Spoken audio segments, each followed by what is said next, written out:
Ladies and gentlemen, you are welcome to Solo English today with a new video again. Do participate, please. And we are going to talk today about a new topic that concerns teachers and students. Of course, we are going to talk about marking and scoring of exams, especially writing and composition, writing paragraph, writing composition. When we correct it, what to correct? Most teachers, maybe, they correct at random. They just give mark. They read the content and they give mark. So here in this context, when we give a paper to 5 or 6 teachers, when they correct, they give various marks. They don't give the same mark. Maybe the mark can vary from 6 to 9. Someone gives 7, someone gives 8, 6. So it depends on what exactly. It depends on their taste or on their intention. So, but it shouldn't be. We should focus on certain element when we correct composition, because we shouldn't be unjust. Of course, we should take into consideration the most important points, what to correct when I am correcting exactly. So here we have 4 elements that can be used in correction when we should focus on this point. So we have first 4. Here you are. We are going to discuss them. First, we have completeness. Completeness is content and the relevance. Of course, the content, the question given, it requires certain points. If I say, for example, what are the causes of dropping out from school? In this context, maybe the student is going to deal just with one point. He may say poverty is the cause of dropping out from school, but it is not. It shouldn't be, because we have other points. So here, content means the topic should contain maybe 4 or 5 points. To convince the reader. And the relevance, we should be relevant to the point. We shouldn't be off the point, off the topic. We should discuss just within what is required, what we need. This is content and relevance. It's very important. And number 2, coherence. Coherence deals with, paragraph. When we write paragraph, what do we need? We need topic sentence, controlling ideas, concluding sentence, linking words, and examples. 5 elements are necessary for a paragraph. So in this context, we have progression. It is how to shift from idea to idea, how to move from sentence to sentence. And naturalness, we should use simple sentences. Simple and complex. And when we use complex sentences, we should use linking words. However, moreover, in spite of, instead of, although, and so on. This type of sentences, complex sentence gives make my paragraph charming, attractive. Okay, and linking words, of course, they are very important because we are studying them, so we should use them.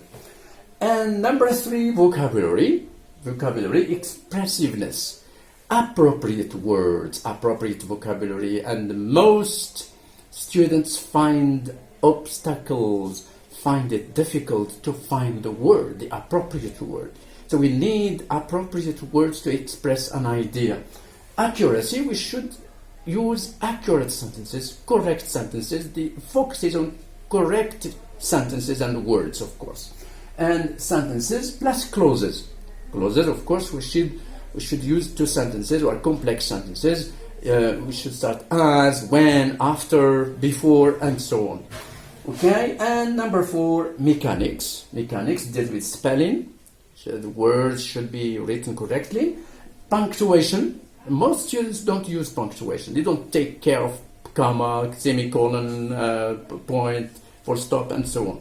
And layout. Layout is the principles of paragraphs. And when we move from paragraph to paragraph, we should use transition from concluding to the topic sentence. Of course, this is layout. Layout is the organization of my composition into paragraph. We should go to a line and we start from the capital letters, etc. And we you should organize the paragraph as it should be.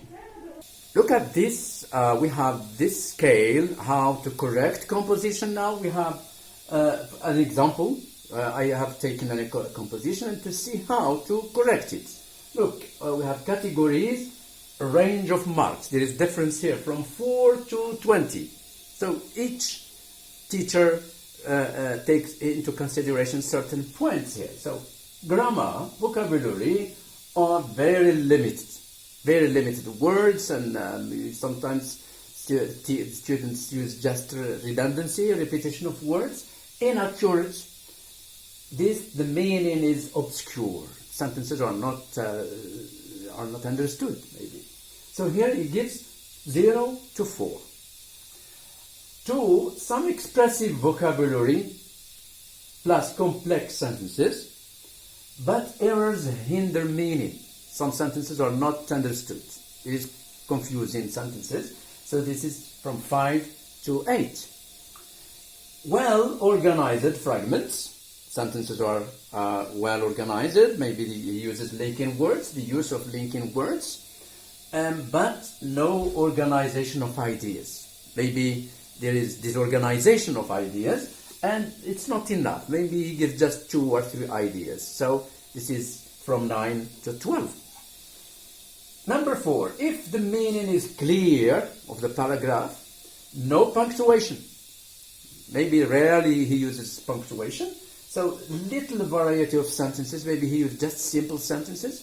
Simple sentence, full stop. Sentence, full stop. No, it shouldn't be because, okay, but here we give from 13 to 16 because the ideas are there, but the ideas maybe need linking words to attract the reader. 5, complete content, organized ideas, linking words, no layout.